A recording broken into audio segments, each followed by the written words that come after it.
Dans la dure bataille pour la reconstruction du Congo, la victoire est à notre portée.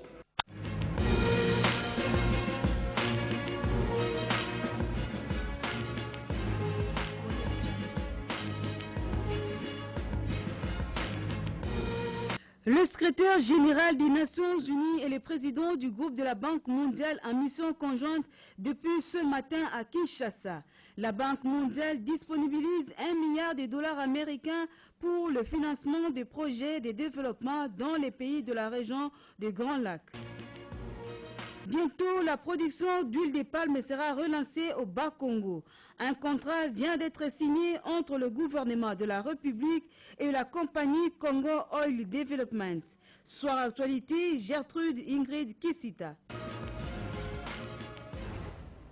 L'invité du journal, Madame Dolores Nembunzu, médecin chirurgien de fistule à l'hôpital Saint-Joseph. Bonsoir Madame, bonsoir Monsieur, Mademoiselle, bonsoir et bienvenue à ce journal, le 413e depuis la guerre d'agression imposée en République démocratique du Congo dans sa partie orientale.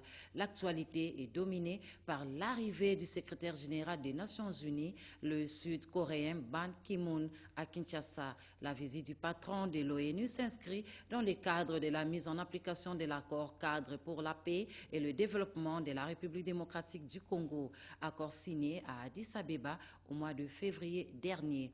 Le secrétaire général de l'ONU est accompagné du patron de la Banque mondiale, Jim Yang Kim. Visite conjointe ce matin au Palais de la Nation. Le secrétaire général de l'ONU et le patron de la Banque mondiale ont échangé avec le président de la République, Joseph Kabila Kabange. Au sortir de la rencontre, le président de la Banque mondiale, Jim Yang Kim, annonce le financement des différents projets de développement dans la région des Grands Lacs, Kibambe, Somoïsa et Ernest Mulumba. Palais de la Nation, il est 13h30, ce mercredi 22 mai 2013. Le président de la République, Joseph Kabila Kabange, arrive le premier pour accueillir ses hôtes d'honneur, le secrétaire général des Nations Unies, Ban Ki-moon, et le président du groupe de la Banque mondiale, Jim Yang Kim. La visite conjointe de ces deux hautes personnalités s'inscrit dans le cadre de l'appui à l'accord cadre signé le 24 février à Addis Abeba en Éthiopie, accord qui ouvre des perspectives de paix et de développement de la RDC et de la région de Grand Lac. Après des échanges à huis clos, la rencontre a été élargie aux experts des Nations Unies et de la RDC, spécialistes des questions sécuritaires dans l'est de la RDC et dans la région de Grand Lac.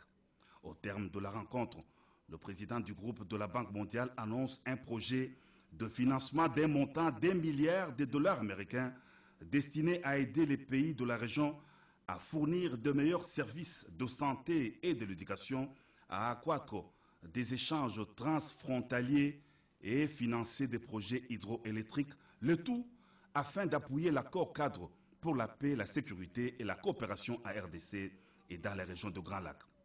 La clé de répartition de cette importante somme prévoit notamment 150 millions de dollars américains pour la réhabilitation de projets hydroélectriques Ruzizi 1 et Ruzizi 2, ainsi que le financement de Ruzizi 3 qui alimentera en électricité la RDC, le Burundi et le Rwanda.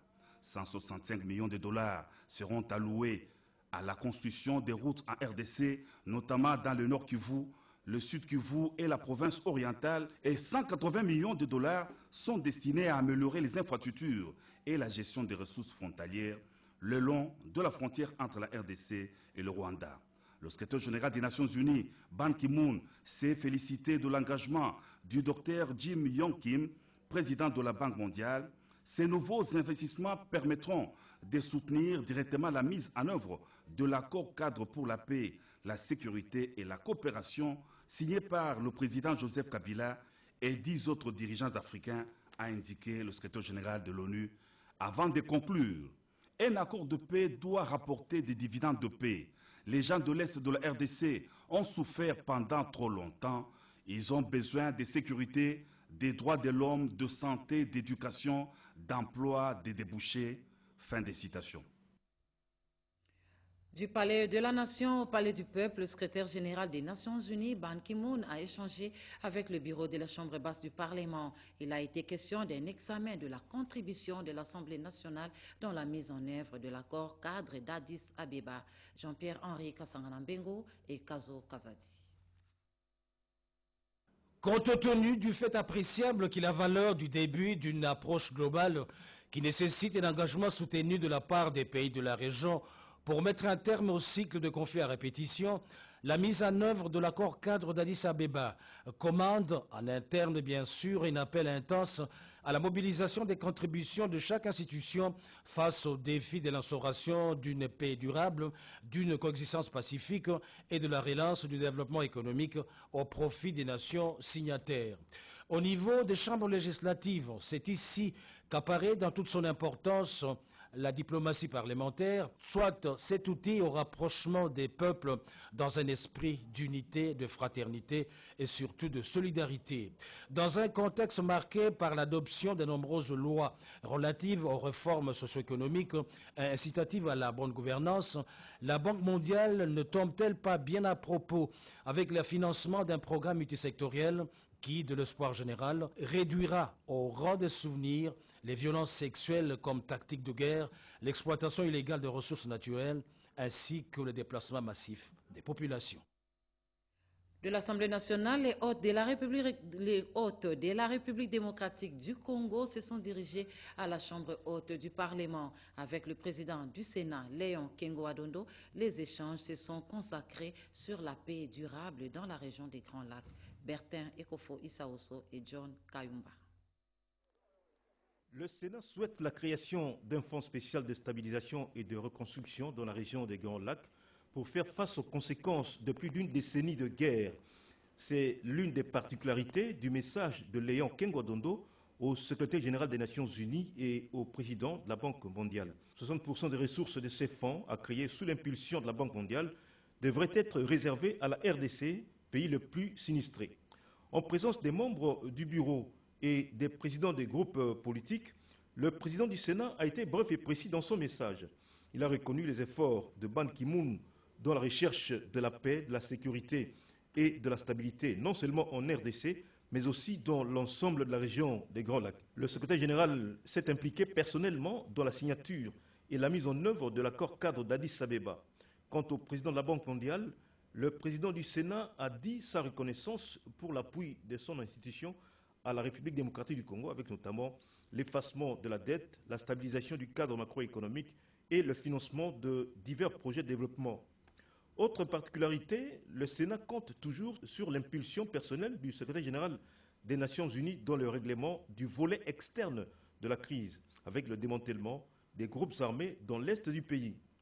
Après l'échange des cadeaux entre les deux parties, le secrétaire général de l'ONU ainsi que le président de la Banque mondiale ont apposé leurs épigraphes dans les livres d'or du Sénat.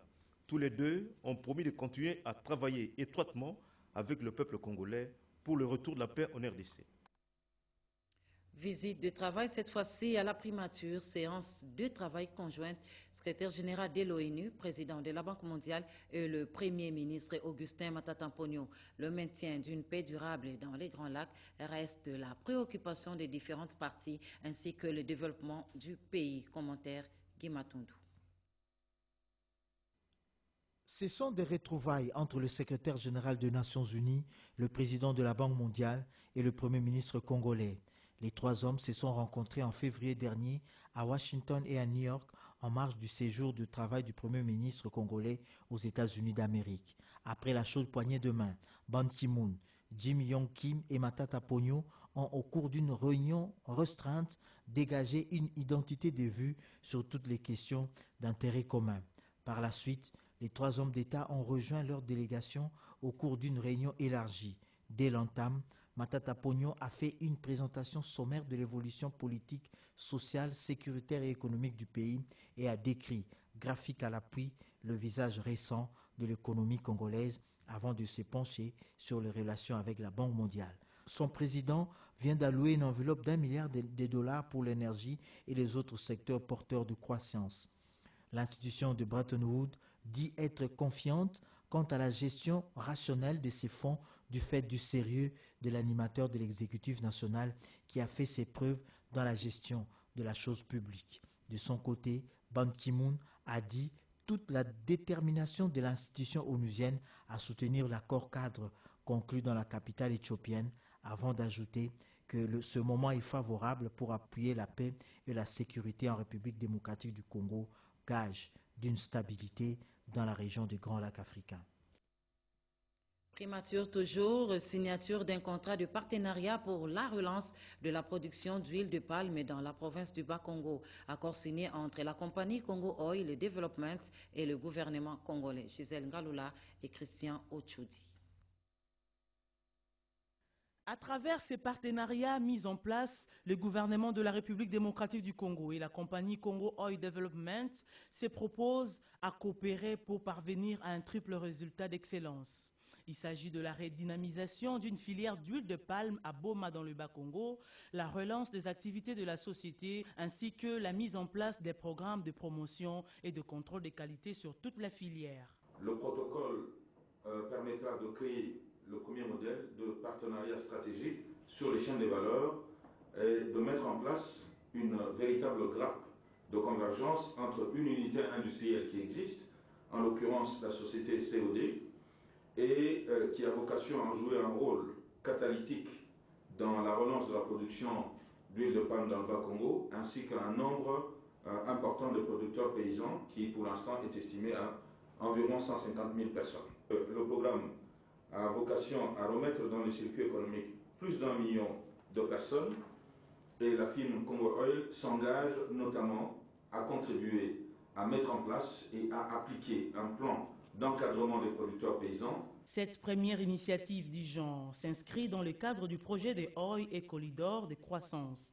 Elle sera bientôt approuvée par le conseil d'administration de la Banque mondiale en faveur de la République démocratique du Congo. Voilà, c'est depuis ce matin que le secrétaire général de l'ONU est à Kinshasa. Kokoma Mengi Pandji nous retrace ici le parcours de Ban Ki-moon. Suivez.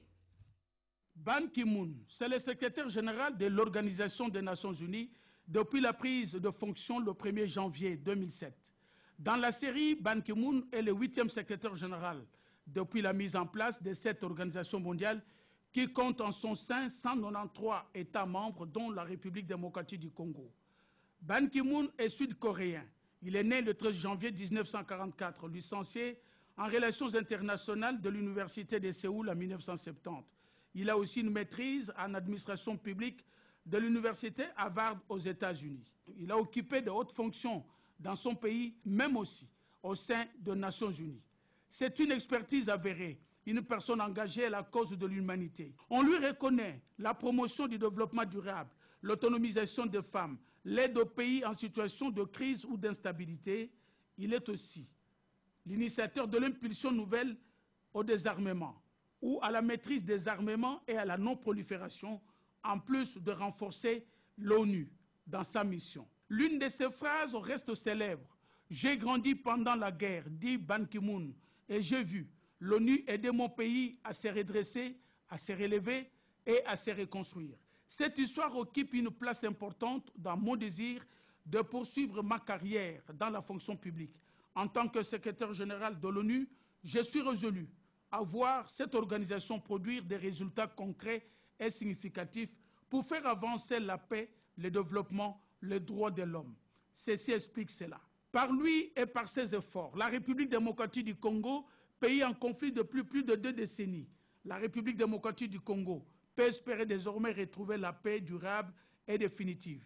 C'est ici que Ban Ki-moon entre dans l'histoire de la paix en République démocratique du Congo, parrain de l'accord cadre d'Addis Abeba en Éthiopie, qui dans la pratique offre aux pays de la région de Grand Lac une cohabitation harmonieuse. Ban Ki-moon, c'est encore lui, le secrétaire général de l'ONU, reste l'initiateur de la résolution 2098 du Conseil de sécurité des Nations Unies qui institue le déploiement de la brigade internationale aux frontières congolaises. Ban Ki-moon, un nom qui rassure les Congolais.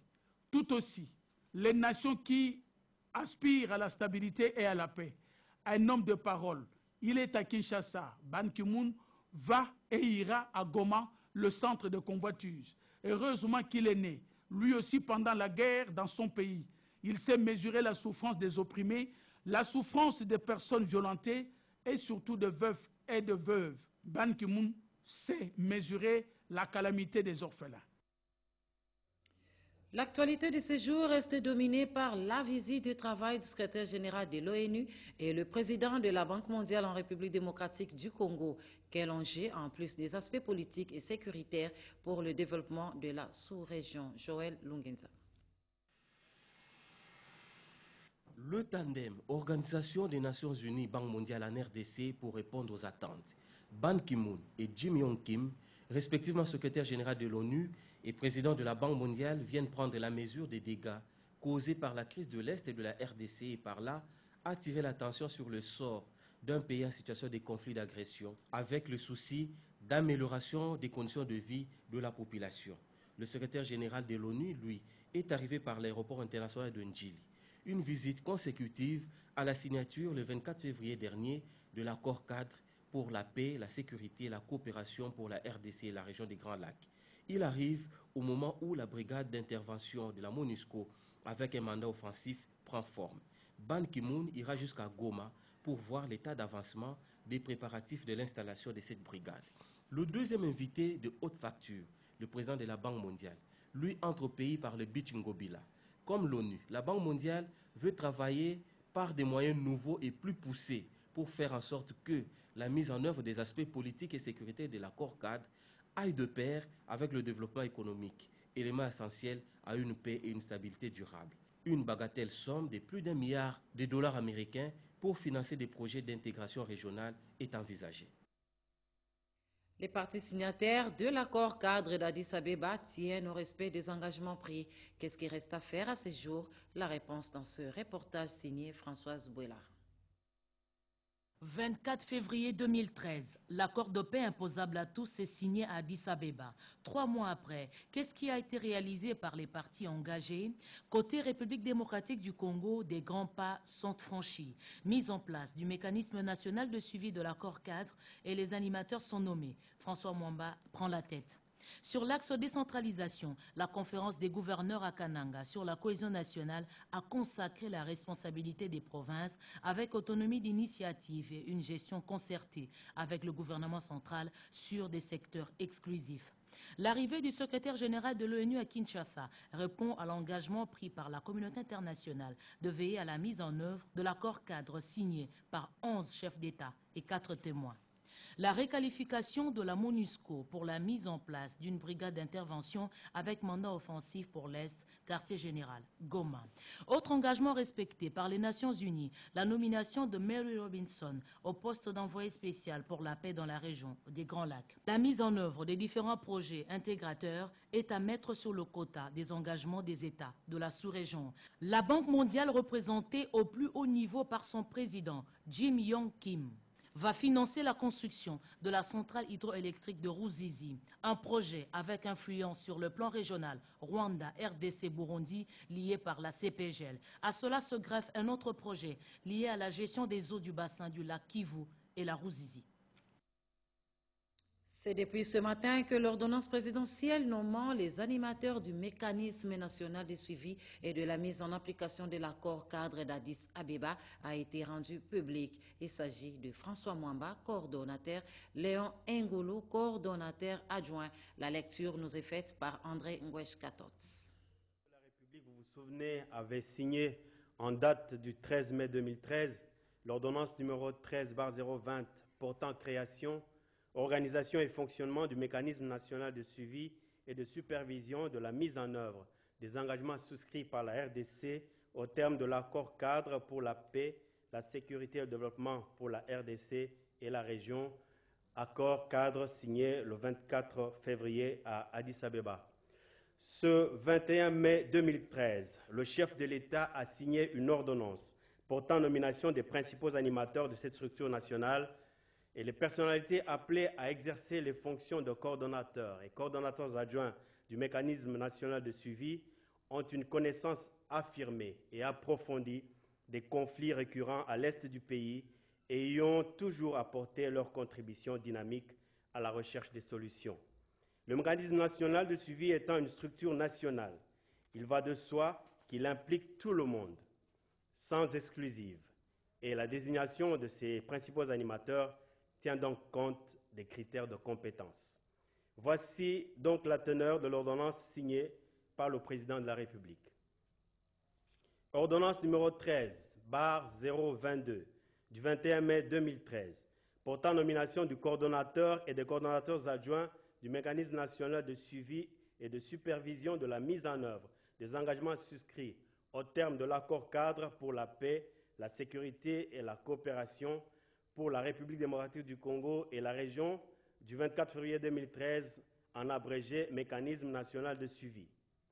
Le Président de la République, vu la Constitution telle que modifiée par la loi numéro 11/002 du 20 janvier 2011, portant révision de certains articles de la Constitution de la République démocratique du Congo du 18 février 2006, spécialement en ses articles 69, 79 et 91, vu l'accord cadre pour la paix, la sécurité et la coopération pour la République démocratique du Congo et la région, signé à Addis Abeba le 24 février 2013, spécialement en ses paragraphes 9 et 10, vu l'ordonnance numéro 13/020 du 13 mai 2013, portant création, organisation et fonctionnement du mécanisme national de suivi et de supervision de la mise en œuvre des engagements souscrits au terme de l'accord cadre pour la paix, la sécurité et la coopération pour la République démocratique du Congo et pour la région du 24 février 2013, spécialement en ses articles 8 et 15. Vu l'ordonnance numéro 12/007 du 11 juin 2012, portant organisation et fonctionnement du gouvernement, modalités pratiques de collaboration entre le Président de la République et le gouvernement, ainsi qu'entre les membres du gouvernement. Vu l'ordonnance numéro 12/008 du 11 juin 2012, fixant les attributions des ministères. Vu l'urgence et la nécessité, sur proposition du ministre des Affaires étrangères, coopération internationale et francophonie, ordonne, article 1er, est nommé coordonnateur du mécanisme national de suivi, M. François Mwamba Tchishimbi. Article 2, sont nommés coordonnateurs adjoints du mécanisme national de suivi, M. Léon Ngoulou, Mme Odia Kalinda. Article 3, le Premier ministre et le ministre des Affaires étrangères, coopération internationale et francophonie sont chargés, chacun en ce qui le concerne, de l'exécution de la présente ordonnance qui entre en vigueur à la date de sa signature. Fait à Kinshasa le 21 mai 2013, Joseph Kabila Kabange, Augustin Matata Pogno Mapon, Premier ministre, pour la copie certifiée conforme à l'original, Gustave Béassiko, directeur du cabinet du chef de l'État. La population de Goma attend accueillir le secrétaire général de l'ONU déjà demain dans la matinée. Quelle ambiance connaît la ville de Goma? Comment se déroulent les préparatifs de son atterrissage sur le terrain? Une correspondance de Urbain Moussavouli, RTNC Goma.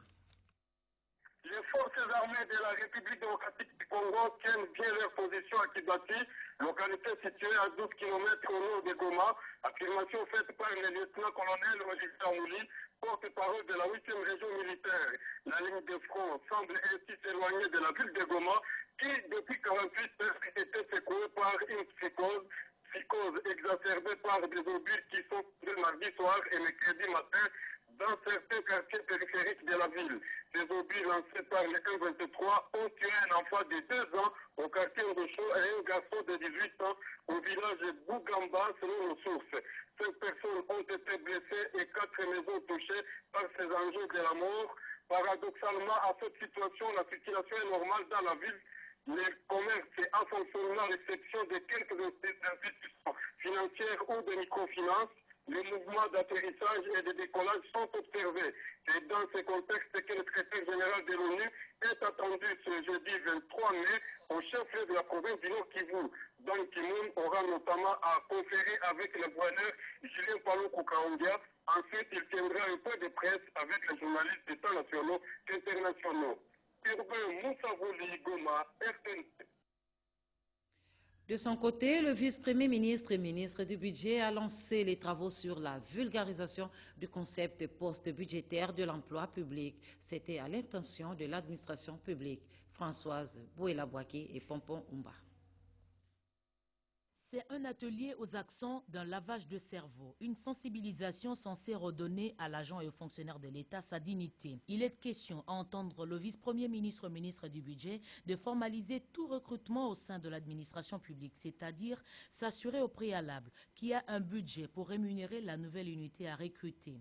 Véritable cause du pléthore des nouvelles unités au sein de la fonction publique, sans rémunération. Les interlocuteurs à cet atelier de vulgarisation du concept post-budgétaire de l'emploi public, tous secrétaires généraux de l'administration et directeurs des budgets annexes, ont eu la confirmation du patron du budget, Daniel Mukoko Samba, que dans les prévisions budgétaires 2014, cette exigence doit être de mise pour que soit mis un terme aux dysfonctionnements qui ont caractérisé ce secteur et repartir sur de nouvelles bases. Occasion de fixer le cap sur la bataille de 2014 pour le gouvernement contre les disparités des primes pour asseoir la rationalisation, évoluer vers la consolidation. C'est le retour vers la normalité de l'État. Sur ce plateau, docteur chirurgien Dolores Nembunzu, elle est donc chirurgien à l'hôpital Saint-Joseph, spécialiste en chirurgie des fistules. Voilà, madame, bonsoir. Bonsoir. Nous vous recevons sur ce plateau 10 ans après le lancement de la campagne d'élimination de la fistule en République démocratique du Congo. État des lieux. Oui, tout à fait. C'était en 2003 que UNFPA avait lancé cette campagne d'élimination de la fistule à travers le monde. Et notre pays avait souscrit à cela. Et nous avons eu nous-mêmes en RDC en 2007 cette campagne d'élimination. Et il s'est agi de la réparation des fistules et de la mise sur pied des structures de prise en charge. Et voilà, actuellement, c'est l'état des lieux que nous allons faire. Où en est-on? C'est ça. Voilà, vous êtes bien dans les préparatifs de la journée qui vient d'être décrétée, une journée mondiale, c'est donc demain. Quel programme présentez-vous à l'opinion publique? Merci. Le programme, demain, c'est la journée du lancement. La cérémonie se passe à l'hôpital, à l'hôtel Sultani depuis 9 h. Et puis, la journée qui suivra, le 24, il y aura la visite au niveau du site de réparation à l'hôpital Saint-Joseph. Et toute la semaine, ça va être une semaine de sensibilisation, des émissions radio-télé. Quels sont les thèmes retenus par rapport à cette journée? Oui. Il y a 3 grands thèmes qui ont été retenus. On dit mettre fin à la honte, mettre fin à l'isolement et éliminer la fistule obstétricale. Qui sont les organisateurs de ces activités?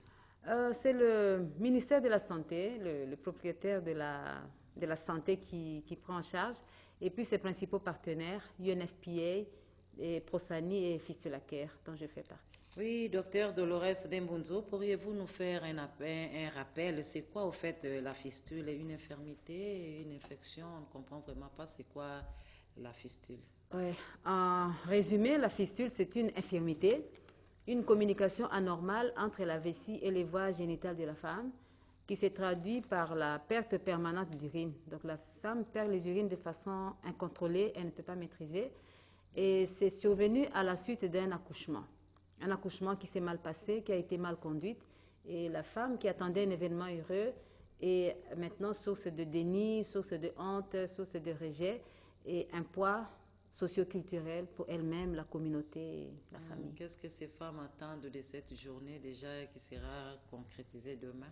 Oui, elles s'attendent à ce que soit pérennisé ce qui est fait déjà. C'est-à-dire, il y a des partenaires du pays qui nous aident à les prendre en charge gratuitement et à aller les recruter d'abord, à les prendre en charge gratuitement et à éviter que les fistules surviennent parce que la fistule, comme la mortalité maternelle liée à l'accouchement, est évitable. Merci. Nous avions reçu Dr Dolores Nembunzu, elle est chirurgienne des fistules à l'hôpital Saint-Joseph. Merci, docteur. C'est moi qui vous remercie. Voilà, nous clôturons ce journal, mais d'abord, un communiqué. La Direction générale des impôts informe les contribuables relevant de la gestion des recettes d'impôts synthétiques que la date limite pour la souscription de la déclaration et le paiement de l'exercice et le paiement du solde de l'impôt sur les bénéfices et profits de l'exercice fiscal 2013, revenu 2012 à charge des petites entreprises est fixé au plus tard le vendredi 31 mai 2013. Le Centre de formation et d'encadrement professionnel informe à toutes les entreprises qui ont souscrit pour la participation de leurs agents et cadres au séminaire portant sur comment réduire les poids des pénalités fiscales initialement prévues du 22 au 24 mai 2013 et reporté pour la semaine prochaine et se tiendra du 29 au 31 mai 2013 à la même heure et au même endroit. En plus, il y a un message de félicitations de la part de l'Association nationale des jeunes Emba et Mahungwe. Message message de félicitations au nouveau gouverneur de la Banque centrale de Kinshasa, Banque centrale du Congo.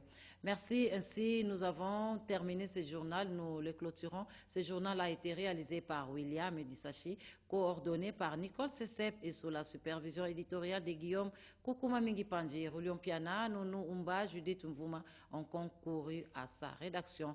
23h, Lisette Mujinga. Demain, 7h, Doris Mozo Tamboué. Merci de nous avoir suivis. Je vous retrouve le mercredi prochain à la même heure. Au revoir.